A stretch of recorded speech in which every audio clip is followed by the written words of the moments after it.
Tem uma coisa que se fala muito sobre junho de 2013. Aqueles que estavam nas ruas reivindicando era a saúde pública, a educação pública, é, re- é, baixar o preço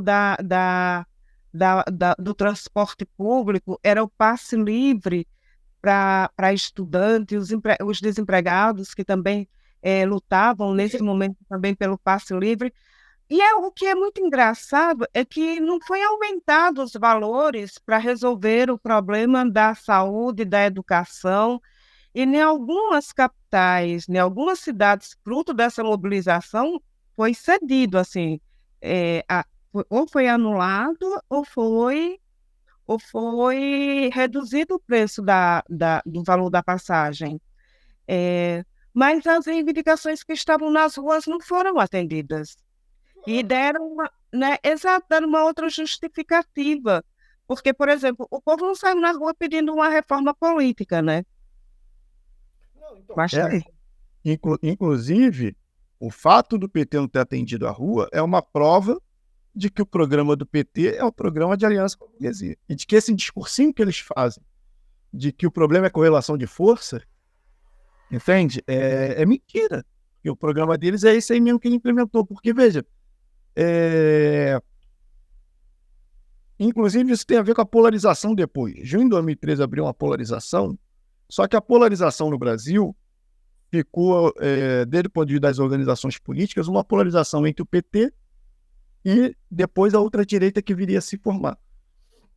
Só que a polarização para atender os trabalhadores, uma polarização que enfrente de verdade os profundos problemas estruturais do país, tem que ser uma polarização entre os trabalhadores e a burguesia. E a burguesia está expressa nessas duas alas, tanto a do Bolsonaro da outra direita, quanto a do Lula do PT. Então, quando estoura junho de 2013, estoura a possibilidade da gente criar um campo dos trabalhadores, da gente botar os interesses dos trabalhadores em jogo contra o interesse da burguesia que estava governando através do PT e do que viria a se formar outra direita. O problema é que a esquerda não teve capacidade de construir isso. Esse é o ponto. O programa da esquerda que estava governando o país não era esse.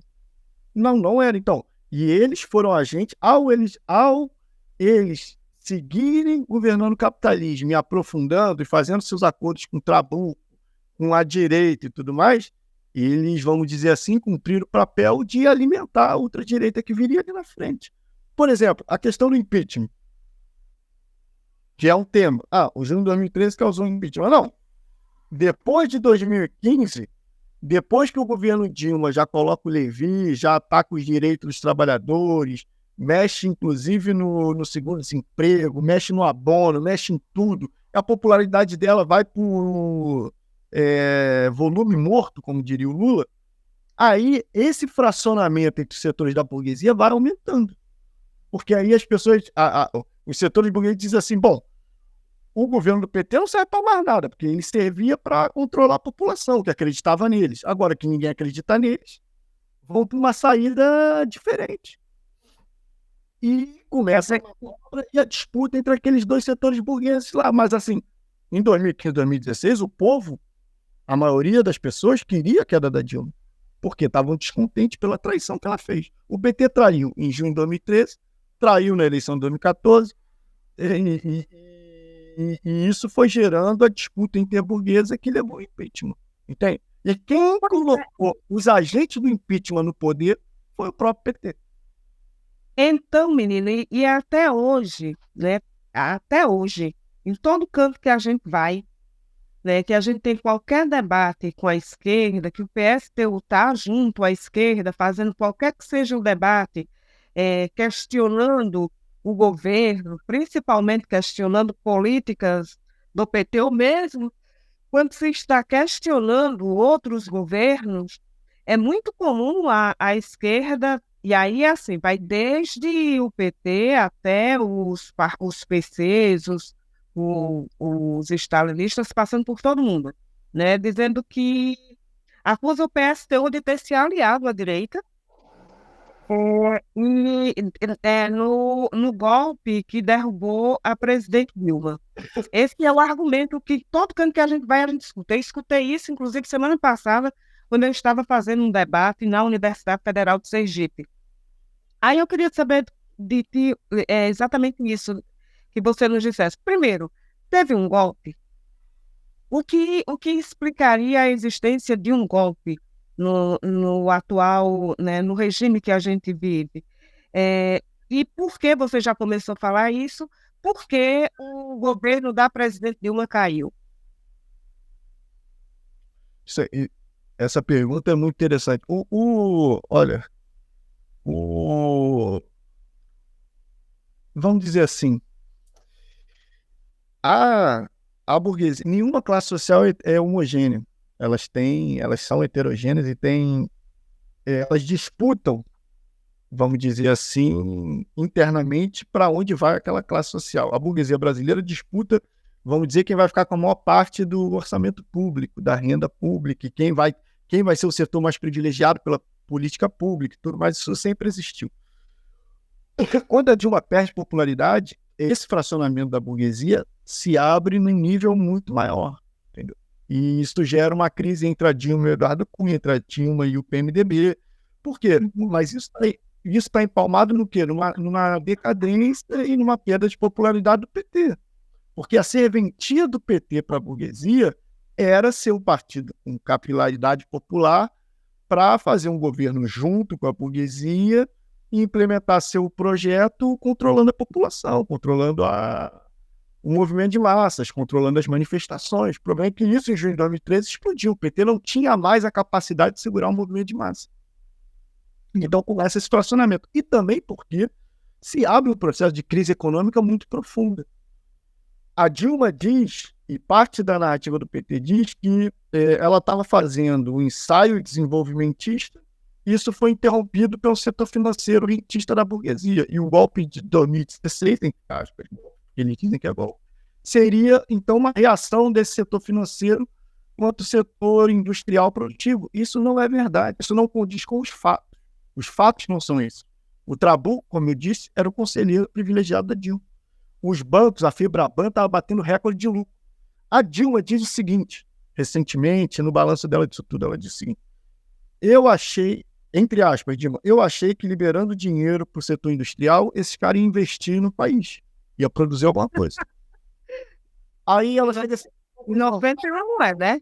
Aí sabe a conclusão que ela chega? Sabe qual foi a conclusão? Sabe o que eles fizeram com o dinheiro que ela liberou, público? Meteram no bolso. E meter no bolso significa o quê? Entregar para o setor financeiro, porque eles enfiam no bolso, fazendo investimento, etc. E tudo mais. Esse setor... E ainda recebe juros. Isso, e os bancos batendo recorde de lucro. Então, veja, o que esgarçou a relação foi que essa crise política, essa crise do PT perder popularidade, a crise do PT se misturar com esse regime político burguês que estava sendo questionado na rua, que foi questionado na rua, e não ter mais serventia para a burguesia, liberou uma força aí para tirar o governo Dilma, entendeu? E que não foi um golpe. Por que a gente diz que não foi um golpe? E dizer que não foi um golpe não quer dizer que tenha sido uma medida boa, entendam-me. A gente diz que não foi um golpe porque naquele momento não significava mudar o regime político do país. Um golpe reacionário, ele muda o regime. E, no entanto, não mudou, que seguiu aí a democracia burguesa agora sendo ameaçada pelo Bolsonaro mais para frente. E você dizer que aquilo era um golpe, você desarma a luta, inclusive, contra um verdadeiro golpe, que é, por exemplo, a ameaça autoritária do Bolsonaro, a ameaça de 8 de janeiro, que é outra coisa. Ali foi uma manobra de um setor burguês contra outro setor burguês, uma briga interburguesa, e que não tinha nada de progressivo a manutenção do governo Dilma. E também não tinha nada de progressivo a subida do Temer. Então, por isso que nós não fomos a favor do impeachment. Nós não fomos a favor do impeachment em momento nenhum. Nós éramos a favor, sim, que o povo se mobilizasse e colocasse todo mundo para fora para aprofundar as mobilizações, para aprofundar a puteza que estava naquele momento contra o governo Dilma. Olha, o PT era vaiado, não era na Faria Lima, o PT era vaiado no ABC, no setor operário, por causa da política que o PT implementou. A crise econômica não é porque a Dilma fez o giro neoliberal no segundo mandato. A crise econômica é a crise de que a implementação do suposto projeto de desenvolvimento do PT agradou uma ala da burguesia e desagradou a outra. Mas, inclusive, não desenvolveu o país, porque não tem como desenvolver o Brasil se você não expropria a burguesia, porque a burguesia não quer desenvolver nada, porque a burguesia aqui é parasitária e toda ela tem relação com o setor financeiro. Isso que o PT não, quer dizer, entendeu, mas finge que não entendeu para seguir fazendo a mesma política de sempre, que é o que eles estão fazendo agora, igual. E qual o resultado vai ter agora? De fazer acordão com liras e tudo mais. Então, veja, todo esse processo é muito importante a gente entender como se dá a dinâmica e a luta entre esses diferentes setores da burguesia. E como, apesar do PT privilegiar um ou outro setor burguês, de conjunto, a sua política é neoliberal e aprofundou a decadência do país. E aprofundou o desgaste que vem lá desde a ditadura militar. Entende? Então, veja que todo esse processo, tanto é assim, que o que explica que de todo esse processo não foi só o PT o atingido. Por exemplo, o partido praticamente acabou o PSDB, perdeu muito peso.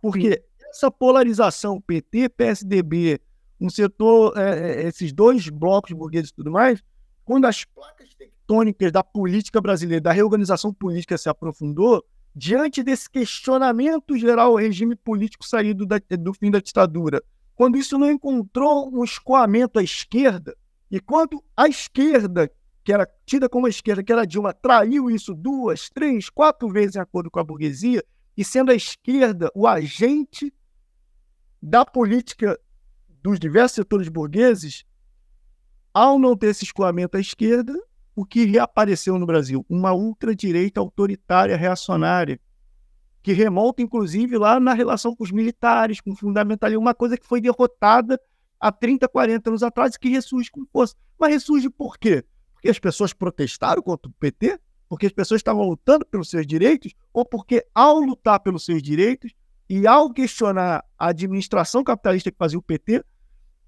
não só não encontraram escoador à esquerda, como viram o PT, vamos ver, a segunda chance que eles deram ao PT ali, que a massa deu no PT em 2014, eles viram aquilo virar vinagre. Virar porrada, virar leilão do pré-sal, virar Levi no Ministério da Fazenda e ataque aos direitos. Então, é essa insatisfação mais profunda que gera isso aí tudo, entende?